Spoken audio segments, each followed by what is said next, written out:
자, 이제 갱신 시리즈 오늘 마지막입니다. 신앙의 갱신 세 번째입니다. 그동안 이 다섯 가지 종교 개혁의 정신에 대해서 우리가 했었는데요. 오늘은 오직 예수 그리스도, 오직 하나님께 영광, 이렇게 마지막 시간으로 우리 갖도록 하겠습니다. 히브리서 4장 16절 말씀 우리 같이 한번 읽어보도록 하겠습니다. 히브리서 4장 16절 말씀입니다. 우리 같이 한 목소리로 우리 말씀 보도록 하겠습니다. 그러므로 우리는 긍휼하심을 받고 때를 따라 돕는 은혜를 얻기 위하여 은혜의 보좌 앞에 담대히 나아갈 것이니라. 아멘. 우리 한 절이니까 한 번 더 읽어볼까요? 그러므로 우리는 긍휼하심을 받고 때를 따라 돕는 은혜를 얻기 위하여 은혜의 보좌 앞에 담대히 나아갈 것이니라. 아멘. 마틴 루터가 담긴 다섯 가지 정신, 오직 성경, 오직 믿음, 오직 은혜. 이건 지난 두 주에 걸쳐서 저희가 다루었고요. 오직 하나님께 영광, 오직 예수 그리스도, 이렇게 두 가지가 남았습니다. 이 시대에 제가 계속해서 지난 두 주에도 말씀을 드렸습니다만 기독교가 참 욕을 많이 먹고 있는 이 시점 가운데 참 신앙의 갱신이 필요한 시점이다라는 생각들이 많이 드는데요.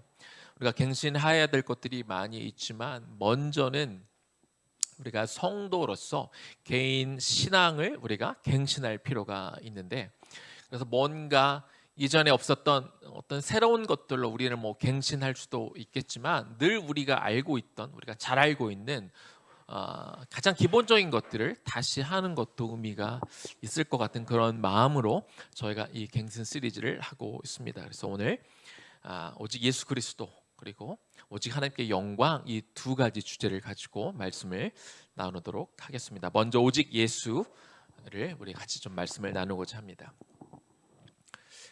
종교개혁에서 이야기하는 오직 예수의 정신은 뭘 이야기하는 거냐면 예수 그리스도만이 오직 유일한 중보자다, 이 이야기를 하고자 하는 것입니다.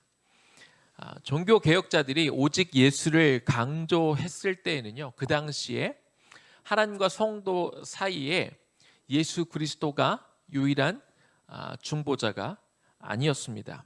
그 사이에 많은 사람들이 있었는데 먼저는 교황이 있었고 사제들이 있었고 그리고 마리아가 끼어 들어와 있었습니다. 다시 말하면 예수님과 성도들 사이에 거기에 교황이 있었고 사제들이 있었고 마리아가 있었던 것입니다. 사제 앞에 나아가 자신의 죄를 고백하고 그래서 사제가 내 죄사함을 받았다고 선언해 주었습니다. 사람들은 마리아 앞에 나와서 기도를 하면 마리아가 그 기도를 가지고 하나님 앞에 나아간다, 이렇게 믿었습니다. 그래서 예배를 드리러 가면 사제들은 알 수 없는 언어, 보통 사람들은 이해할 수 없는 라틴어로 설교가 이루어졌고, 성가대 역시 성가대가 부르는 찬양은 너무 아름답기는 한데 역시 라틴어로 부르기 때문에 이 성가를 듣는 사람들은 멋있기는 한데 너무 예쁘기는 한데 도대체 무슨 말로 하나님을 찬양하는지 알 수가 없었습니다. 그렇게 스스로 성경을 읽을 수도 없고 설교를 이해할 수도 없고 찬양을 이해할 수도 없었던 성도들은 스스로 하나님 앞에 나아갈 수가 없었던 것이죠. 누군가 어떤 사람을 통해서 하나님 앞에 나아갈 수 있었습니다. 그런데 사람이 하나님과 성도들 사이 어떤 중재자 역할을 하다 보니까 그 중재자 역할을 하는 사람이 그 역할이 중요해지고 그러면서 신비화됩니다. 그래서 마리아가 신비화되고 황제가 아니죠, 이 교황의 자리가 높아지고 사제의 자리가 높아지면서 바로 그 자리에 있었던 사람들이 어떤 권력을 갖게 된 것입니다. 사람이 신비화되고 그리고 종교 지도자가 어떤 권력을 쥐게 되면 반드시 그곳에는 문제가 생길 요지가 굉장히 높아지는 것이죠. 솔라 크리스투스, 오직 예수, 이 정신은 예수님만이 유일한 중보자이고 사람이 하나님과 성도 사이의 중보자가 될 수 없다는 것을 말하기 위해서 시작된 그런 정신입니다. 교황이, 사제가 혹은 마리아가 중보자가 될 수 없고, 예수 그리스도의 그 십자가 사건 이후로 이제 예수 그리스도 안에서 누구나 하나님 앞에 직접 나아갈 수 있다는 거죠. 그런 의미에서 오늘 본문이었던 히브리서 4장 16절 말씀, 우리 같이 다시 한번 지금까지 제가 했던 서론으로 했던 이 말을 되새기면서 히브리서 4장 16절 말씀 다시 한번 읽어봅니다. 그러므로 우리는 긍휼하심을 받고 때를 따라 돕는 은혜를 얻기 위하여 은혜의 보좌 앞에 담대히 나아갈 것이니라. 이제 우리 모두가 제사장이 되었다고 그렇게 선언합니다. 우리가 제사장이 되어서 제사장들이 하는 역할이 하나님 앞에 나아가는 그런 일이었잖아요. 그래서 우리가 예수 그리스도를 믿는 믿음을 가지고 있다면 누구든지 담대하게 이제는 지성소로 직접 들어갈 수 있게 된 거죠. 그런 담력을 가져라. 우리는 더 이상 교황이 필요한 게 아니라, 우리는 사제가 필요한 것이 아니라, 나 대신에 성경을 읽어줄 사람이 필요한 것이 아니라 우리 스스로 직접 하나님의 임재 가운데 나아갈 수 있다. 이것이 종교개혁의 정신, 이것이 오직 예수 그리스도의 정신이었다는 겁니다. 한국교회 교단 이름을 보면 이제 가장 많은 것들 중에 하나가 이제 예수교 장로회, 예수교 감리회, 예수교 성결회 뭐 이런 식으로 예수가 앞에 붙습니다. 또 다른 거 보면 뭐 기독교 장로회, 기독교 감리회, 기독교 성결회 뭐 이런 식으로. 근데 이 기독이라는 단어도 역시 예수님을 말하는 거예요. 이름이 좀 다른 것 같지만 결국 교단들이 표방하는 것이 예수 그리스도가 중심이 되는 것을 표방합니다. 그런데 이 시대에 정말 우리는 예수님 한 분만을 중보자로 여기고 있는 것인가? 중세 시대에 교황이 하나님의 자리를 차지하고 앉아서, 그리고 사제들과 마리아가 중보자가 되어 그 중간 역할을 하고 있었는데, 지금 시대에도요, 이 기독교에도 단순히 천주교 얘기를 하는 게 아니라 기독교에도 그런 일들이 일어나고 있다는 겁니다. 담임 목사님이 그 하나님의 역할을 하는 경우가 있습니다. 또 어떤 교회 특정한 사람이 마치 교황이 했던 그런 일들을 담당하고 있는가 한번 우리가 봐야 되는 거죠. 일부 목회자들 중에 스스로 자기를 사도라고 부르는 사람도 있고, 또 스스로 자기를 선지자라고 부르는 사람도 있습니다. 내가 기도해 보니까 야, 너는 이렇게 해야 돼. 너는 앞으로 이런 인생을 살아. 내가 기도해 보니까 너는 이런 직장을 가래. 내가 기도해 보니까 너는 이런 사람이랑 결혼을 하래 라고 하면서 대신 예언해 주고 그 사람의 인생을 결정해 주는 그런 목회자들이 있습니다. 신령하다 못해 굉장히 용한 그런 목사님이 있기도 하고, 사모님, 어떤 권사님, 장로님이 있기도 합니다. 몇 년 전에 우리나라에서도 되게 큰일이 있었죠. 한국에서 곧 전쟁이 일어나니까 다른 나라로 피해, 그래서 외국으로 교회가, 공동체가 움직인 적도 있습니다. 또 미국에서는 LA에 큰 지진이 나니까 애틀란타로 움직여라. 애틀란타는 밑에 뭐 이렇게 집안이 이렇게 바위가 많다고, 거기가 튼튼하니까 그쪽으로 옮겨라. 그래서 실제로 LA에 있는 교회가 공동체 전체가 애틀란타로 옮겨간 교회도 있었습니다. 종교 개혁에서 말하는 오직 예수의 정신은 우리에게 예수 그리스도만이 우리의 유일한 중보자라는 의미입니다. 그리고 그것은 내가 예수 그리스도를 믿는 신앙으로 인하여 내가 그리스도 안에서 내가 이제 하나님의 그 지성소로 직접 나아갈 수 있다는 것을 의미합니다. 어떤 특정한 사람의 도움을 받아야 우리가 하나님 앞에 나아갈 수 있는 게 아닙니다. 누군가 나를 위해서 성경을 읽어주고 해석해야 되는 것이 아닙니다. 누군가 나를 위해서 내 죄의 고백을 들어주고 대신 사해 줄 필요가 없는 것입니다. 누군가 신령한 사람이 나를 위해 대신 기도해주고 하나님 뜻이 어디에 있는가 대신 말해주는 것이 아니라는 거예요. 내가 직접 하나님 앞에 나아가고, 내가 직접 하나님 앞에 기도하고, 내가 직접 하나님과 교제하고 하나님의 말씀을 들어 하나님의 뜻대로 그 인생을 스스로 살아갈 수 있는 것이죠. 그 일을 위하여 예수님이 오셨고 우리와 하나님 사이에 있던 그 담벼락을 무너뜨렸고 그 휘장을 하나님이 직접 찢으셨다는 겁니다. 사도 바울은 고린도후서 12장에 이런 말씀을 하고 있어요. 그가 환상 가운데 3층 천에 올라가 봤다, 그런 이야기를 해요. 그런데 고린도후서 12장에 보면 3층 천에서 그가 뭘 봤는지 이야기하지 않습니다. 사도 바울이 무슨 얘기를 하냐면 내가 3층 천에 올라간 것은 있는데 굳이 내가 이야기를 하지 않겠다. 왜냐하면 이거는 개인적으로 어떤 하나님의 신비로운 것들을 경험하면서 그와 하나님 사이에 어떤 관계가 깊어졌을지는 모르겠지만, 그러나 이것이 다른 사람들에게 굳이 말할 필요는 없다는 거예요. 내가 여러분에게 이야기하고 싶은 것은 오직 예수 그리스도 한 분뿐이라고 사도 바울은 그렇게 이야기합니다. 남을 위해서 예언해 주는 것, 다른 사람이 경험해 보지 못한 어떤 특별한 경험을 하고 그걸 들려주는 것, 하나님의 뜻이 어디에 있는지 내가 중보자가 되어서 다른 사람들에게 말해주는 것, 이거 굉장히 특별해 보이죠. 내가 신령해 보이죠. 내가 아주 능력 있는 종으로 보일지 모르겠습니다. 그래서 목회자든 평신도든 더 조심해야 됩니다. 우리가 서로를 위해 중보할 수 있어요. 우리가 서로를 위해 축복할 수 있는 권세와 특권이 분명히 우리에게 있습니다. 그러나 그 말이 내가 다른 성도를 향해 어떻게 살아야 되는지, 하나님의 뜻이 무엇인지 가르쳐 주는 것과는 완전히 이건 구분해야 되는 것입니다. 하나님 나라가 돌아가는 그 원리는요, 하나님과 우리 사이에 다른 중보자를 세우신 게 없다는 거예요. 오직 그 사이에는 예수 그리스도만 있을 뿐입니다. 내가 하나님 앞에 직접 나오는 것, 하나님 앞에 내가 직접 나와 내가 하나님 직접 말씀을 듣고 읽고 기도하고 묵상함을 통해서 하나님 앞에 나아가는 것. 특별히 이 코로나 시대에 우리가 교회에 오기가 더 어렵고 우리가 목회자들을 더 만나기가 더 어려운 이 시기에 여러분, 이 말씀을 지금 여러분 선포되어지는 이 말씀을 더 주의 깊게 들었으면 좋겠어요. 내가 목사님을 못 만나니까, 내가 교회 가기 더 어려우니까, 그래서 내 신앙이 조금 더 느슨해지고 나태해지는 것에 내가 정당한 핑계를 대지 않았으면 좋겠습니다. 오히려 지금이 더 여러분이 하나님 앞에 더 깊이 갈 수 있는 더 좋은 기회일 수 있어요.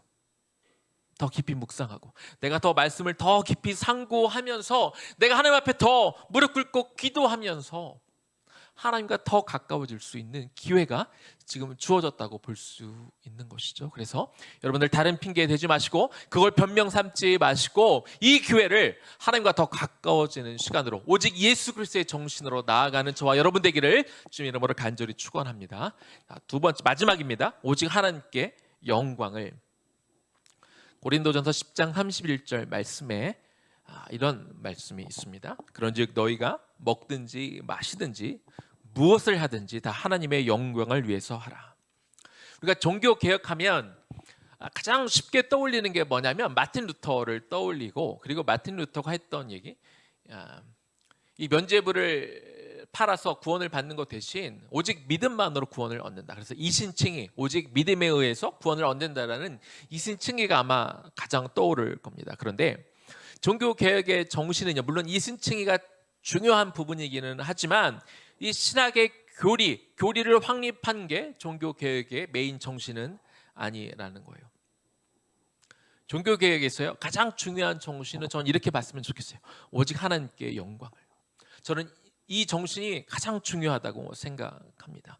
종교개혁은요, 어떤 교리를 바꾸는 것도 필요한 시기였지만 총체적으로 우리의 삶을 바꾸는 운동이었어요. 우리의 삶을 경건하게 바꾸는 운동. 우리의 일상에서 하나님께 영광을 올려드리도록 하는 이것이 종교개혁의 메인 정신이었다는 겁니다. 당시 이 성당을 건축하면서 돈의 논리로 구원의 정당성을 부여했던 그 시대에 물론 신학을 정립하는 게 너무나 필요한 시기였어요.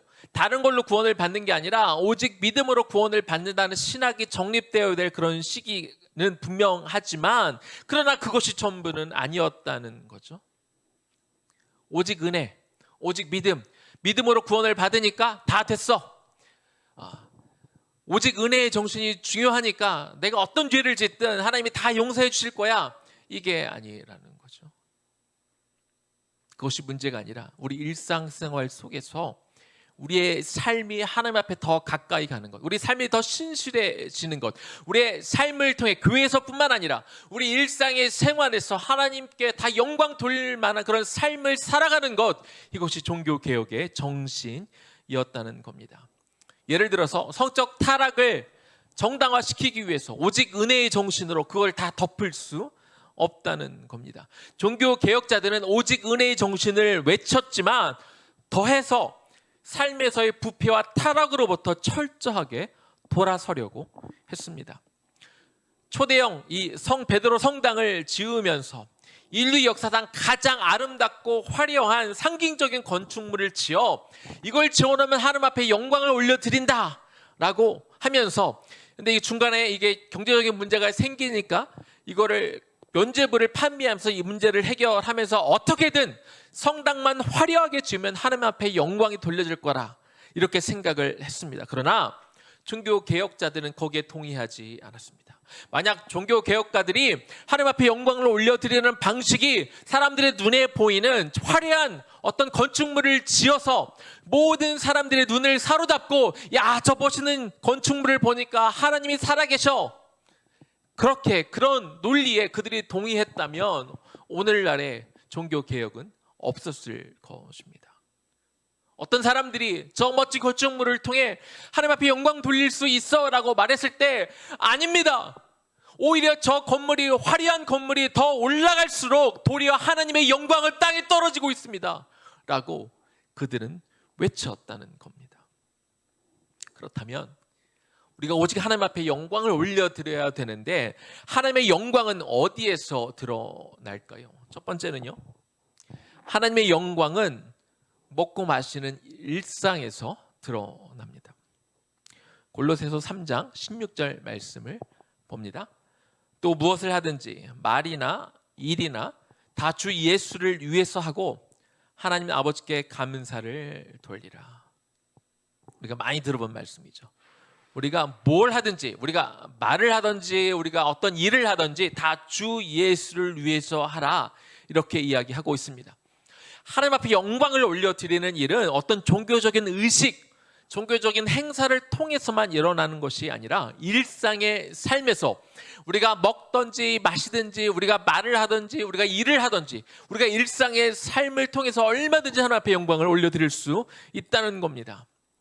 시장에서 파는 고기는 우상에서 바쳐진 고기였음을 알기 때문에, 그래서 어떤 믿음이 연약한 사람들은 난 그래서 고기를 안 먹을 거야, 그래서 그렇게 생각하는 사람들 때문에 내가 고기를 먹어야 될지 말아야 될지 고민하는 그 현장 속에서 하나님의 영광을 받으시겠다는 겁니다. 믿음이 연약한 사람들이 시험을 들지 않게 하기 위해서 내가 절제하는 삶을 통해 하나님의 영광을 받으시겠다는 거예요. 내가 어떤 말을 하건 내가 어떤 일을 하건 예수 그리스도의 이름으로 하는 것, 우리의 일상의 삶을 예수 그리스도를 위해서 하는 모든 것들, 이러한 것들을 통해 하나님께서 영광을 받으시겠다, 이렇게 말씀하시는 거죠. 골로새서 3장 18절에서 4장 1절까지 보면 이런 말들이 계속해서 반복해서 나와요. 아내들아, 남편들아, 자녀들아, 종들아, 상전들아, 그리고 결국 끝에는 무슨 말씀을 하시냐면 죽게 하듯 하라. 목사들아, 선교사들아, 사도 바울이 그렇게 말하지 않았어요. 목사들에게, 선교사들에게 말씀을 하신 게 아니라 아내들에게, 남편들에게, 자식들에게, 종들에게, 상전들에게, 우리 가정에서, 그리고 우리 일터에서, 우리 삶에서 우리가 일상을 살아가는 사람들에게 하나님께서 말씀하시며 죽게 하듯 해라.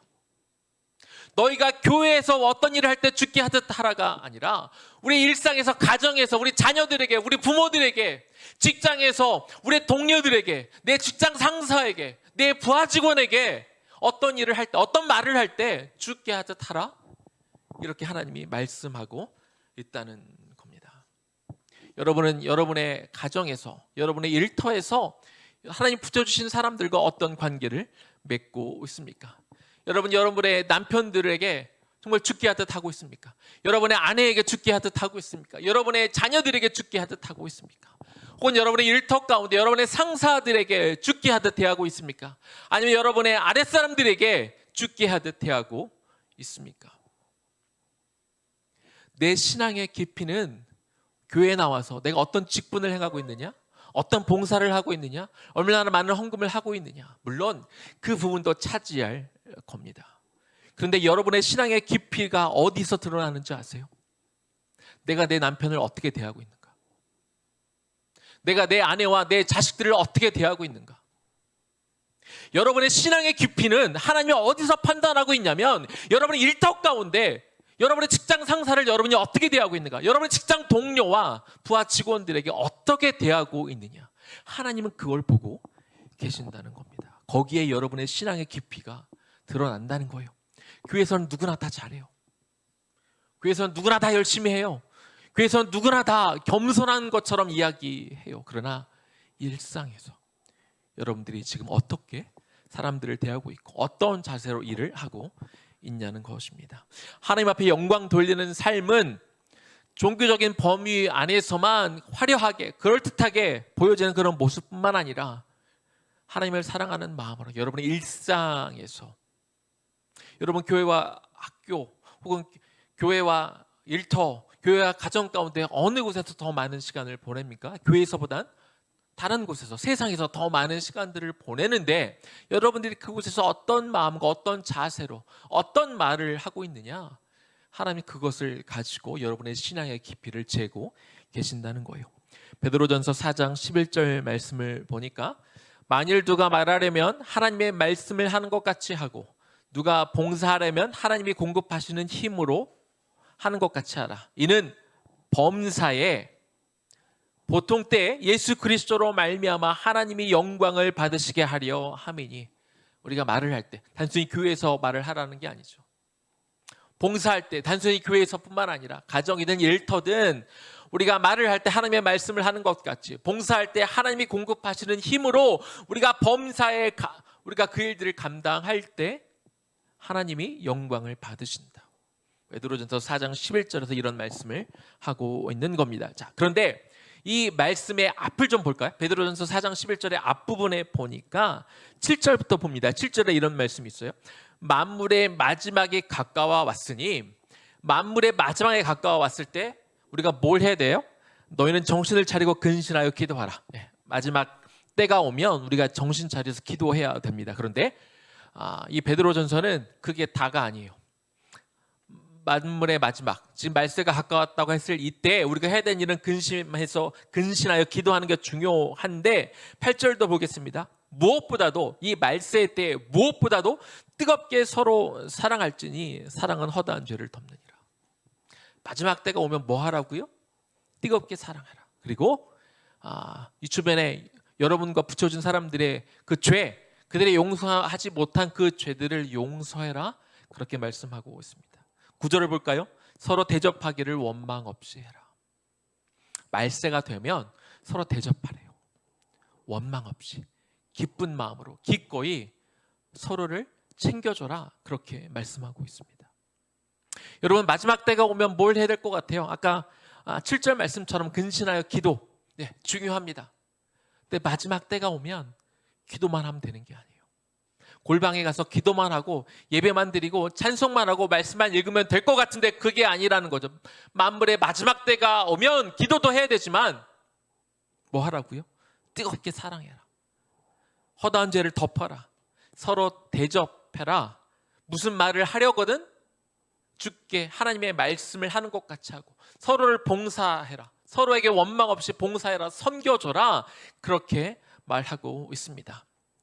종말과 마지막에 가까울수록 종교적인 행위만 우리가 잘하면 되는 것이 아니라 마지막 때가 가까워 올 때 서로 상대방에게, 하나님께서 나에게 붙여준 사람들에게 우리가 일상 가운데 더 잘 대해주고 그들의 허물을 덮어주고 그들을 더 섬겨주는 것, 이것이 마지막 때 해야 될 일이라고 하나님은 말씀하고 있는 것입니다. 평범한 일상 가운데 범사에 우리가 하는 일을 통해서 하나님은 영광 받으시겠다, 그렇게 말씀하시는 겁니다. 자, 두 번째, 십자가의 길을 갈 때, 언제 하나님이 영광을 받으시느냐? 십자가의 길을 갈 때 그 길이 영광스러운 길이 됩니다. 요한복음 12장 23절에 이런 말씀이 있습니다. 예수께서 대답하여 이르시되 인자가 영광을 얻을 때가 왔도다. 예수님은 그 앞에서 계속해서 아직 내 때가 이르지 않았다 말씀하시다가 드디어 인자가, 예수님의 영광을 얻을 때가 왔는데, 그 얘기를 들은 제자들이 환호했을 거예요. 이야, 드디어 고생한 보람이 있다. 예수님 쫓아다닌 보람이 있다. 드디어 영광 얻을 때가 우리에게도 왔나 보다 그랬지만, 그러나 예수님이 이어서 하신 말씀은 굉장히 뜻밖의 말씀입니다. 요한복음 12장 24절에 보니까 내가 진실로 진실로 너에게 이르노니 한 알의 밀이 땅에 떨어져 죽지 아니하면 한 알 그대로 있고 죽으면 많은 열매를 맺느니라. 인자가 영광을 얻을 때가 왔는데 그때는 뭐 할 때라는 거예요? 한 알의 밀알이 땅에 떨어져 죽을 때. 예수님이 영광을 받을 때는 화려한 옷을 입고 금멸관을 쓰고 사람들을 정말 높은 보좌에 앉아서 통치할 때가 영광을 받을 때가 아니라 예수님의 옷이 다 벗겨질 때, 예수님이 채찍에 맞을 때, 금멸류관이 아니라 가시멸관을 쓰실 때, 십자가에 달려 조롱을 받으실 때, 그때가 하나님 앞에 영광을 가장 올려드릴 때라고 예수님이 말씀하고 있습니다. 같은 12장 28절에 예수님이 또 이렇게 말씀하십니다. 아버지여 아버지의 이름을 영광스럽게 하옵소서. 그럴 때 하나님이 이렇게 얘기하죠. 내가 이미 영광스럽게 하였고, 내가 너 예수를 이미 영광스럽게 하였고 또 다시 영광스럽게 하리라.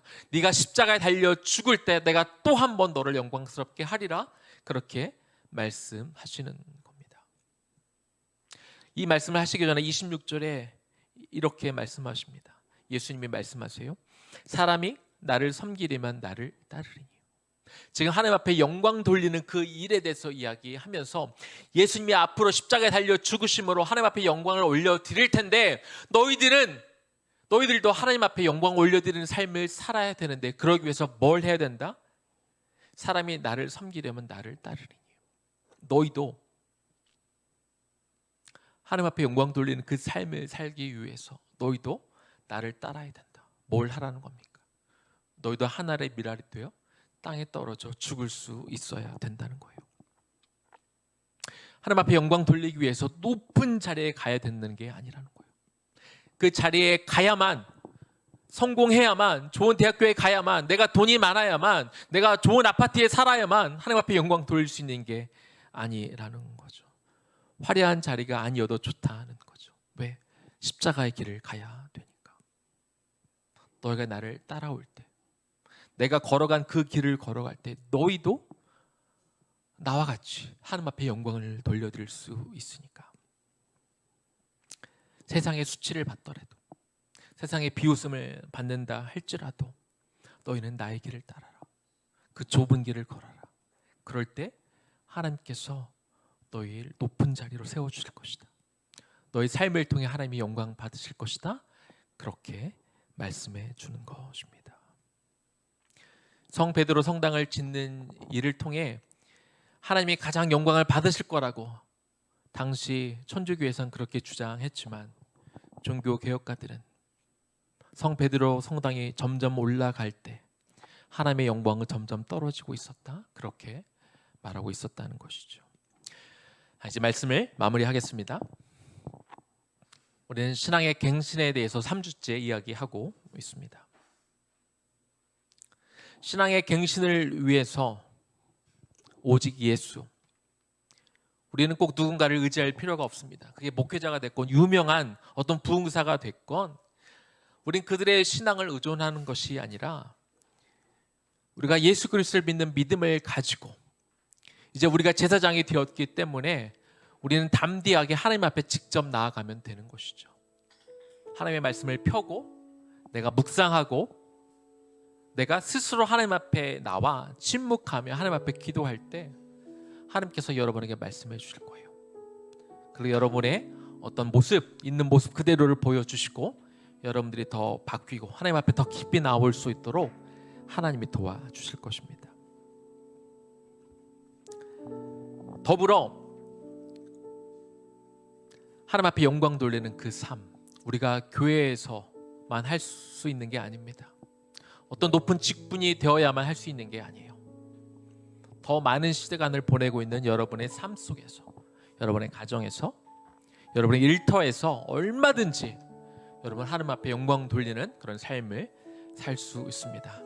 단 여러분이 내가 하늘의 밀알이 되어 땅에 떨어져 죽을 수 있다, 그 십자가의 길을 걸어가겠다라고 여러분의 남편에게, 아내에게, 자녀에게, 직장에서 여러분의 동료들에게, 상관에게, 부하 직원에게 그런 마음으로 대할 때 하나님의 영광 받으실 거예요. 코로나 시기에 참 어려움을 겪는 분들이 많습니다. 세상에 정말 살기 힘들다고 외치는 사람들이 참 많아요. 우리 성도님들 중에서도 힘든 시간을 겪고 있는 분들이 많을 겁니다. 이런 시기에, 이런 어려운 시기에 하나님은 여러분을 통해 어떻게 영광 받을까요? 경제적으로 너무 어려웠다 할지라도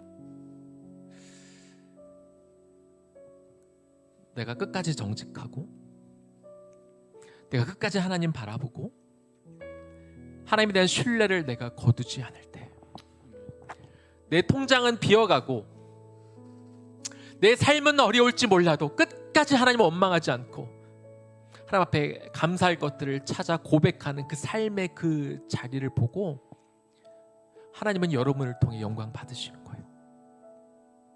이 어려운 시기에 내가 돈을 많이 벌어서 내가 하나님 때문에 내가 돈 벌었어요, 이렇게 돈 많이 성공했어요, 남들 다 망하는데 나만 잘 됐어요 라고 하면서 하나님의 영광을 받으시는 게 아니라 이 어려운 시기에도 내 신앙을 지켜나가며 바보같이 묵묵하게 하나님의 말씀을 붙들고 삶의 원칙, 하나님의 율법의 원칙들을 붙들고 살아가는 그 순간에 그 힘든 상황을 견디는, 묵묵하게 견디는 그 모습을 보고 하나님이 여러분을 통해 영광 받으시는 거예요. 내 가족이 아파요, 너무 힘들어요.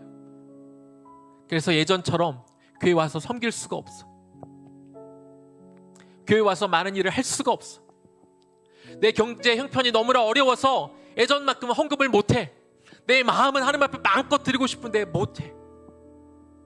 그러나 나에게 맡겨주신 그 영혼을 위해 내가 교회는 못 나와도, 내가 예전처럼 섬기지는 못해도 마음을 다해 내 맡겨준 영혼들을 돌볼 때, 그게 병원이 됐건 그게 가정이 됐건 요양원이 됐건 그 속에서 내 맡겨준 영혼을 최선을 다해 섬기는 그 자리에서 하나님이 영광 받으시는 거죠. 예전만큼 내가 하나님 앞에 드리지 못해도 하나님이 과부의 두렙돈을 얼마나 기뻐 받으십니까? 기쁜 마음으로 내가 할 수 있는 선에서 하나님 앞에 내어드리는 그것을 통해 하나님이 영광 받으시는 거예요. 여러분 그렇게 믿으십니까? 그렇게 가셔야 돼요.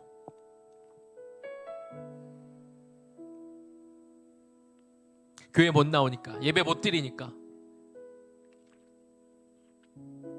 여러분 그게 핑계가 될 수 없어요. 지금 내가 처해 있는 환경에서 최선을 다해 하나님 앞에 나오려고 애쓰는 그 자리,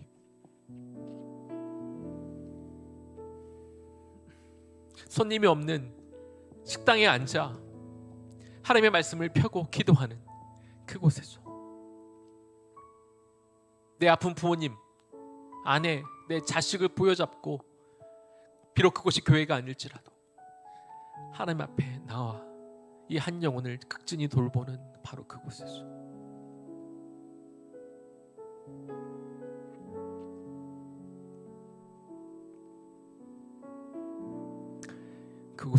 하나님 앞에 영광 돌리는 그 삶을 살아갑시다.